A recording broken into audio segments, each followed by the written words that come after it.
বিহুতি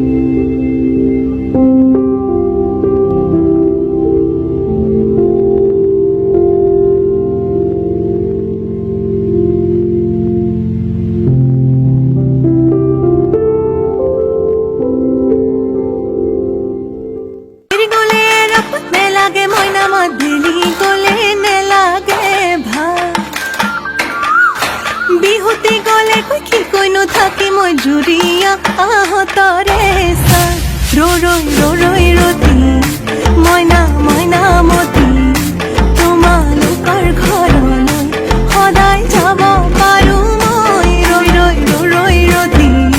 নমস্কাৰ ষ্টাৰ সমূহ দৰ্শকক আমাৰ নতুন অনুষ্ঠান নতুন নিগতলৈ স্বাগতম জনাইছো।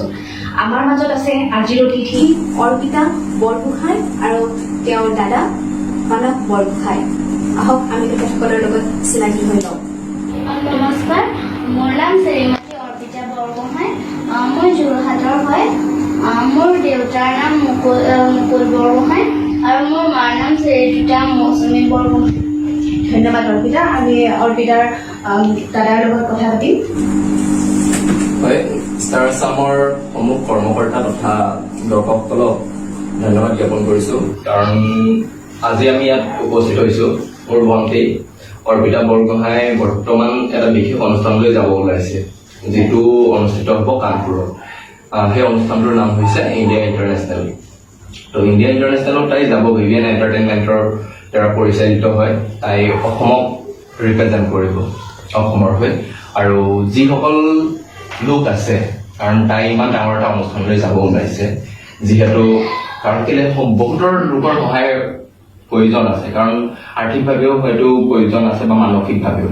কাৰণ তাই যিহেতু এটা ইমান ডাঙৰ অনুষ্ঠানত যাব, তাইক সঁহাৰি জনাই নথৈ আনন্দিত হ'ম। হয়, নিশ্চয় নিশ্চয়কৈ বিচাৰিম। তাৰ আগতে আমি জানিব বিচাৰিম, অৰ্পিতা তুমি আগতে কি ধৰণৰ শ্ব'ত অংশগ্ৰহণ কৰিছা, কি কাম কৰিছা?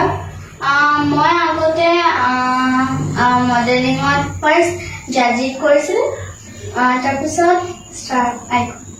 ঠিক আছে, তুমি এই মডেলিং জগতলৈ কেনেকে আহিলা, বা তোমাৰ এইটো সৰুৰে পৰা মানে তুমি কৰি আহিছা নে তোমাক কোনোবাই কৈছে, কেনেকে আহিলা তুমি? মাৰ ভাগৰ হাজোন কাচনত চখ আছিল, বাট মায়ে কৰিব নোৱাৰিলে। সেইবাবে মায়ে ভাবিলে যে মই কৰিম। সেইকাৰণে আমাৰ ঘৰৰ ওচৰতে থকা প্ৰগ্ৰেমটোলৈ লৈ গৈছিলে। তেতিয়াৰ পৰা মই যেতিয়া কৰিলোঁ, তেতিয়াৰ পৰা মোৰ ভাল লাগিলে মডেলিং। আৰু তুমি কোন ক্লাছত পঢ়ি আছা? মই ক্লাছ 5। আৰু এতিয়া তুমি মডেলিঙৰ বাহিৰে আৰু কি কৰি ভাল পোৱা? মই নাচি ভাল পাওঁ আৰু গান গাওঁ অলপ অলপ। গান গাই ভাল পোৱা নেকি? ঠিক আছে, আমাক এটা গান গাই শুনাই দিয়া তুমি অকণমান। বিহু গান। ঠিক আছে।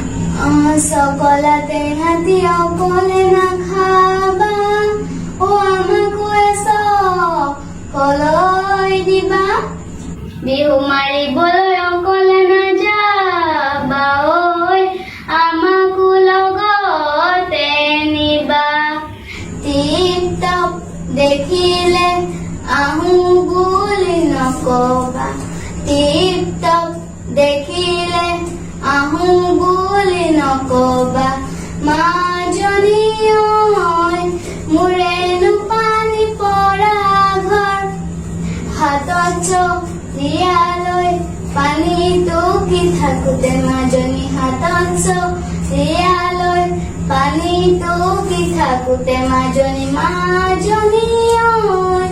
মোৰেনো পানী লগা জ্বৰ। বহুত ধন্যবাদ, সঁচাকে বহুত ধুনীয়া গাইছে অৰ্পিতাই। তুমি আজি মডেলিং জগতত ইমানখিনি নাম কৰিছা, তোমাক এই ক্ষেত্ৰখনত আগুৱাই অহাত কোনে সহায় কৰিছে, তোমাৰ অনুপ্ৰেৰণা কোন? মা, দেউতা, খুৰা, পেহী, ৰিঞ্জুমণি মেম, বিদুৰ গগৈ ছাৰ আৰু দলি কুৰ্মিবা আৰু মানস বৰগোহাঁই ছাৰ। কাৰ অভিনয় বেছিকে ভাল পোৱা? প্ৰস্তুতি পৰাশৰ বৰষাৰাণী বিষয়া, যতীন বৰা আৰু জুবিন দা। তোমাৰ কাৰ গান শুনি বেছি ভাল লাগে এতিয়া নতুন প্ৰজন্মৰ? ৰাকেশ ৰিয়ানৰ কিবা গান তোমাৰ মনত আছে, তুমি গাব পাৰিবা? ঠিক আছে, গোৱা।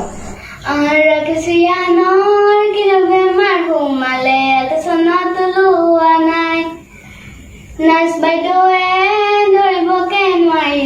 বুকুখনি হেঁচি হেঁচি চাই কিনো আছিল বেমাৰ সোমাল তোমাক দেখা পাই তাকে ভাবি ভাবি মোৰ টোপনি যে নাই শপত খাই কৈছো মইনা মিছা মই কোৱা নাই তুমি নুবুজিলে মইনা বুজোতা কোনো নাই থেংক ইউ মই এতিয়া অৰ্পিতাৰ দাদাৰ পৰা জানিব বিচাৰিম যে আপোনালোকে অৰ্পিতাক কেনেকে আগবঢ়াই লৈ গৈছে, কেনেকে আগুৱাই লৈ গৈছে, তাই এই ক্ষেত্ৰখনত কেনেকে কি কাম কৰিছে আপুনি অকণমান জনাই দিব।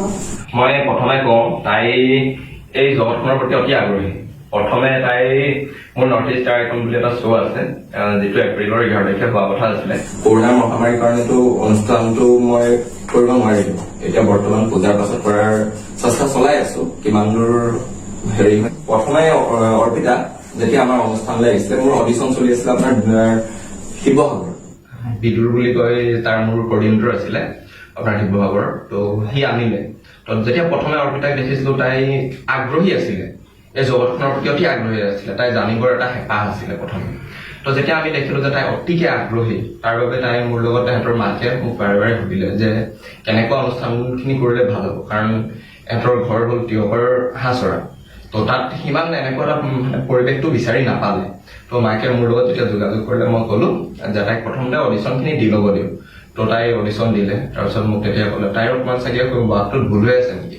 অডিশ্যনত তাই চিলেক্ট হোৱাৰ পিছত তেতিয়া মই ক'লো যে তাইৰ কিছুমান সৰু সুৰা খুটি নাতি আছে, সেইবোৰ মাৰিবলৈ এগৰাকী যোৰহাটত আমাৰ টিমৰে হয়, আমাৰ নৰ্থ ইষ্ট ষ্টাৰ আইকনৰ ফেমিলিৰ হয়।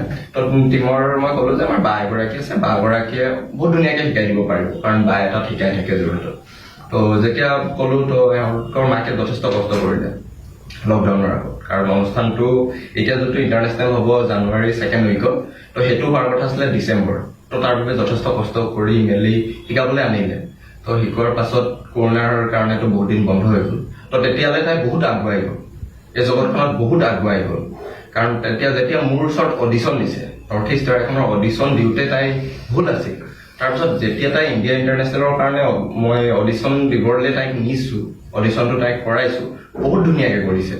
তাইৰ সেই অডিশ্যনৰ পৰা যেতিয়া চিলেক্ট হৈছে, হয়তো আছাম টক্সত নিউজটো বাজিছিলে, আছাম টক্সত এবাৰ তেওঁলোকে মানে নিউজ কৰিছিলে। কাৰণ কেলে ইমান সৰু এজনী ছোৱালীয়ে আমাৰ অসমক প্ৰতিনিধিত্ব কৰিবলৈ যাব ওলাইছে।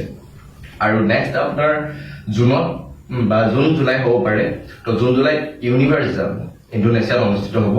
তো তাই ভাৰতক প্ৰতিনিধিত্ব কৰিব। ঠিক তেনেধৰণে মই যিমান দূৰলৈ পাৰোঁ তাইক সকলো ক্ষেত্ৰত সহায় কৰিছোঁ।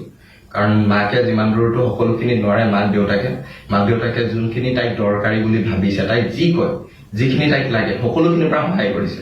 আৰু যিখিনি আমি পাৰোঁ আমি তাইক আগুৱাই লৈ গৈছোঁ। ঠিক তেনেধৰণে তাই এতিয়া বৰ্তমান অব্যাহত আছে। আৰু এতিয়া আমাৰ অনুষ্ঠানটো তাই কৰিব, যিহেতু নৰ্থ ইষ্ট ষ্টাৰ আইকন যোৰহাটত অনুষ্ঠিত হ'ব পূজাৰ শেষৰ ফালে, যদি প্ৰশাসনৰ অনুমতি হয়। কাৰণ চৰকাৰে যিহেতু বহুত নীতি নিয়ম বান্ধি দিছে, আৰু মানুহৰ জীৱনক লৈতো আমি হেতালি খেলিব নোৱাৰোঁ। কাৰণ আমাৰ অনুষ্ঠানটো হ'লে বহু লোক হ'ব, যদি আমাৰ পাৰ্টিচিপেণ্টে আহে 100ত তেওঁলোকৰ লগত গাৰ্জেনছ আহিব। তো সেইটোৰ কাৰণে সকলো চাই লওঁ, যদি প্ৰশাসনৰ অনুমতি হয় তেতিয়াহ'লে পূজাৰ শেষৰ ফালে আমি অনুষ্ঠানটি কৰিম। তো তাৰ পাছত সেইটোৰ পাছত তাই কণ্টিনিউ জাৰ্ণি ষ্টাৰ্ট হ'ব। আৰু এতিয়া নতুনকৈ তাই মোৰ বন্ধু ক'ব লাগিব, গীত ভৰালী, মায়া ষ্টুডিঅ'। তো গীতে বহুত ধৰণে মোক সহায় কৰিছে এই ক্ষেত্ৰত। যেতিয়া মই প্ৰথমে গীতক ক'লো যে এনেকৈ আমাৰ ভণ্টি এগৰাকী ওলাইছে, তিয়কৰ হয়, তো তাই ইউনিভাৰ্চত চিলেক্ট হৈছে, এতিয়া ইণ্টাৰনেশ্যনেল কৰিব। তো গীতে মোক লগালগ ক'লে ঠিক আছে তই ভণ্টিজনী মোক দেখাবিচোন। তো মই ফটো চটো দিলোঁ, তাইৰ ৱাক কৰা ভিডিঅ' দিলোঁ। তো গীতে ক'লে বহুত ধুনীয়া হৈছে। তেতিয়া গীতে মোক লগে ক'লে যে এটা কাম কৰ, আমাৰ নতুন এটা প্ৰজেক্ট আহি আছে জোনমণি এতিয়া বৰ্তমান। তো কৰোণাৰ কাৰণেতো আগৰখন তেহেঁতি ডাইৰেক্ট বহুত ভালদৰে প্ৰমোশ্যন কৰিব নোৱাৰিলে বা ভালদৰে ৰিলিজ দিব নোৱাৰিলে। বহুত সমস্যাৰ মাজেৰে বৰ্তমান দিয়া হৈছে, তথাপিতো মানুহৰ মাজত বহুত ভালদৰে এৰি দিব পৰা হোৱা নাই। তো এতিয়া আমি নতুনকৈ কৰিব লৈছোঁ, তাইক তই কৈ চাবি। তো তেতিয়া মই ভণ্টিক ক'লোঁ, তো মই বাকো ক'লোঁ, অৰ্পিতাৰ মাক হওক দেউতাক হওক সকলোখিনি কথা ক'লোঁ। তো মাক দেউতাকে সকলো ফালৰ পৰা কৰি ক'লে ঠিক আছে তাই যাওক, আগুৱাই যাওক। আৰু এতিয়া নেক্সট যিখন জোনমণি আহিব, সেই জোনমণিৰ দৰ্শকে অৰ্পিতাক দেখিব পাব। আৰু লগতে বহুকেইটা তাইৰ আছে তেনেকৈ। আৰু যিহেতু এতিয়া অনুষ্ঠানলৈ যাব, তো ইণ্ডিয়া ইণ্টাৰনেশ্যনেল এটা সৰু শ্ব' নহয়, এইটো এটা বহুত ডাঙৰ শ্ব'। কাৰণ অসমক প্ৰতিনিধিত্ব কৰাটো এটা সৰু কথা নহয়। তো তাত যাবৰ কাৰণে যথেষ্টখিনি খৰচৰ প্ৰয়োজন হয় কাৰণ কেলে তাত যোৱা থকা অহা যোৱাৰ পৰা লৈ তাত ৰেজিষ্ট্ৰেশ্যন আছে ডিজাইনাৰ ড্ৰেছ আছে তো বহুতখিনি খৰচা আহি পৰে যিমানখিনি মাক দেউতাকে প্ৰায়খিনি কৰি দিছে আৰু তাৰ পাছত ইউনিভাৰ্ছ আছে তো আৰ্থিকভাৱে যদি কোনোবা লোক ইচ্ছুক হয় যে নহয় ছোৱালীজনী আগুৱাই গৈছে আমি যদি পাৰোঁ তাইক কিবা এটা আমাৰ ফালৰ পৰা অকণমান সহায় কৰোঁ যাতে তাইক অসমলৈ এটা গৌৰৱ কঢ়িয়াই আনিব পাৰে অসমৰ নাম উজ্বলাই তুলিব যদি ভাৰতৰ ভিতৰত অসমৰ নাম উজ্বলাব পাৰে তো তাই পৰৱৰ্তী পৰ্যায়ত আমাৰ বিশ্বাস আছে আমাৰ মানে যিমান টিমটো আছো আমি নৰ্থ ইষ্ট ড্ৰাগনৰ এই ওপৰত আমাৰ বহুত বিশ্বাস আছে কাৰণ কেলে বহুত ভালদৰে কৰিব পাৰিছে আমাৰ দলী কৰ্মী যি 2019 তাই মিছ ইউনিভাৰ্ছ কৈছে তো তাইও শিকাই আছে তাই এইকেইদিন যথেষ্টখিনি দেখাই দিছে কেনেকৈ কৰিব লাগে কেনেকৈ কথা ক'ব লাগে সেইখিনি ক্ষেত্ৰত শিকাই দিছে তো পৰৱৰ্তী পৰ্যায়ত যদি তাই মানে যোনখন আন্তঃৰাষ্ট্ৰীয় পৰ্যায়ৰ হ'ব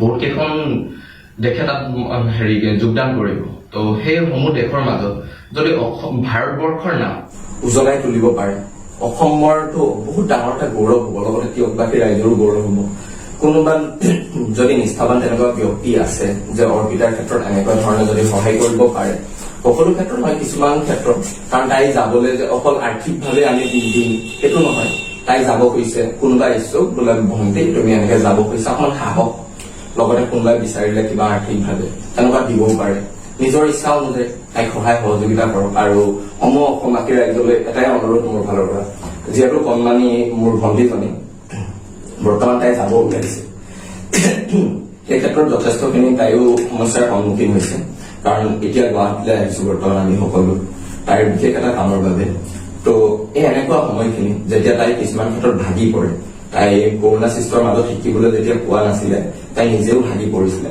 তথাপিতো মই কি কৰিছো যিমান দূৰলৈকে পাৰো অকমান হলেও তাইক দুটা এটা শ্বুট কৰাইছো তাৰ ভিডিঅ' কিছুমান কৰিছো অন্য দিবৰ কাৰণে ফেচবুকত দিছো ইউটিউবত দিছো তেনেকে দিও তাইক এটা অনুপ্ৰেৰণা দিবৰ চেষ্টা কৰিছো আৰু আমাৰ অনুষ্ঠান তেনেকে ভিডিঅ' কিছুমান দিয়াৰ আছে কাৰণ কেলে এটা ইণ্টাৰনেশ্যনেল শ্ব'ত যাব হলে পটককে ডাইৰেক্ট যে গৈ শ্ব'টো কৰিব পাৰিব সেইটো নহয় তাই ঘৰত থাকিলে কেনেকে কৰে কেনেকে ধৰণে তাই পৰিৱেশন কৰিছে ঘৰৰ পৰিৱেশ কেনেকুৱা সেই বিষয়ে আমি কিছুমান ভিডিঅ' বনাই তেওঁলোকক দিব লগা হয় তো সেইখিনি কৰাই আছো তাই শিকাই আছো বৰ্তমান তাই সাজু হৈছে সম্পূৰ্ণভাৱে আৰু অসমবাসী ৰাইজেও যাতে তাইক সহায় কৰক আগুৱাই যোৱাত আশীৰ্বাদ কৰিব বুলি অসমবাসী ৰাইজলৈ মই কামনা কৰিলো আমি অৰ্পিতাৰ উজ্জ্বল ভৱিষ্যত কামনা কৰিছো তেওঁ যাতে যিখিনি কৰিছে তাতকৈ আৰু বেছি আগুৱাই যাওক আমাৰ সেইটো আশা আৰু আমি অসমবাসী ৰাইজক আহ্বান জনাইছো যদি কোনোবা ইচ্ছুক ৰাইজে দৰ্শকে যদি চাই আছে যদি সহায় কৰিব বিচাৰিছে তেতিয়াহ'লে আমাৰ লগত যোগাযোগ কৰিব পাৰে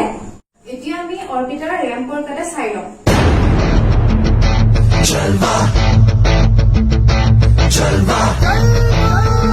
Yo, blaze up the walk, light it up to the beat. Come on, Jalva. Give it to me, Jalva. Give it to me, Jalva. Gorgeous with attitude and every latitude. Yes, hot, holy, come on, baby, do your duty work. जिस्मों का है ये जलवा किस्मों का है ये जलवा शोहरत भी दे ये जलवा मकसद भी दे ये जलवा Tell her like it is I can't hear दिलकश लगे ये जलवा महकश लगे ये जलवा मजा ही नशा ये जलवा मजा ही मजा नशा ही नशा Throw it up, throw it up जलवा अब सी रवानियां I know a lot of y'all wouldn't लेती गए मिठाइयां ये चला दे दिलों में चिंगारियां ये जलवा फैशन का है ये जलवा ये जलवा फैशन का है ये जलवा ये जलवा फैशन का है ये जलवा ये जलवा फैशन का है ये जलवा She got the styling in her. Not even smiling in her. She got the styling in her.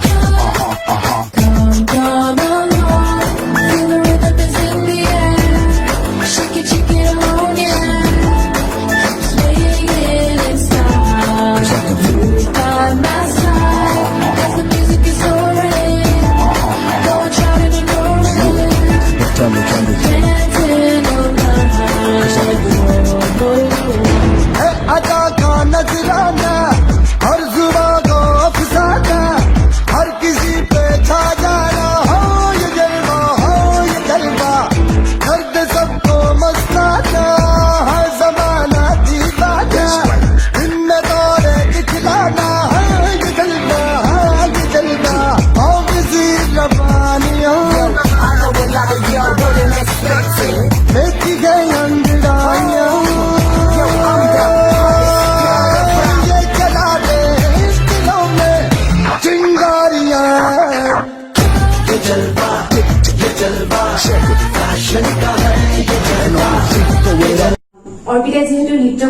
বহুত ভাল পায় সেইটো কাৰণে মই অৰ্পিতাক অনুৰোধ জনাইছো অৰ্পিতাই এটা নৃত্য পৰিৱেশন কৰিব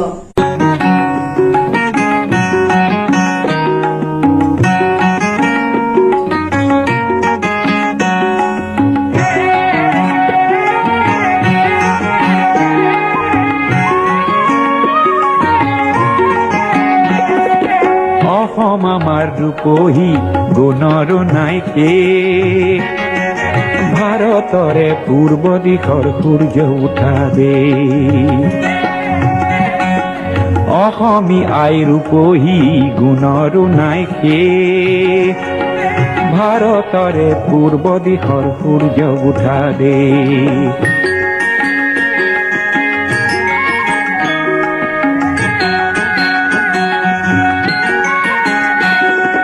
গোটেই জীৱন বিচাৰিলেও অনেক দিবস ৰাতি গোটেই জীৱন বিচাৰিলেও অনেক দিবস ৰাতি অসম দেশৰ দৰে নেপাওঁ ইমান ৰসাল মাটি ও চিৰ বিনন্দিয়া তোমাৰ সেউজ পৰিৱেশ ভাৰতৰে পূৰ্ব দিশৰ সূৰ্য উঠাবে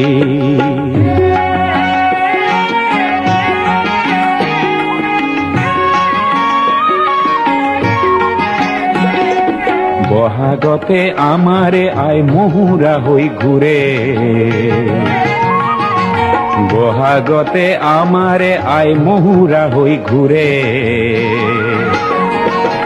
মাঘত সোণৰ হাতেৰে লখিমী আদৰে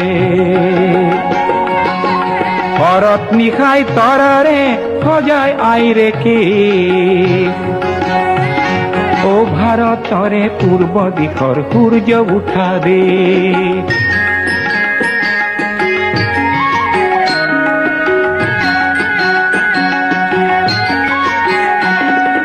পাহাৰ ভৈয়াম একে কৰা ৰামধনুৰেই দৰে তোমাৰ ভাষাৰ মৰম বোৰে মিলন সেতু গঢ়ে লোহিতৰে বহল পাৰক কণিপাত কৰো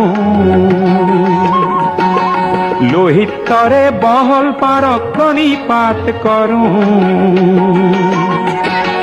জন্ম ললো ইয়াতে যেন মৰো ও জন্ম ললো ইয়াতে যেন মৰো পাম ক'ত এনে মধুৰ ৰূপৰ সমাবেশ ভাৰতৰে পূৰ্ব দিশৰ সূৰ্য উঠাবে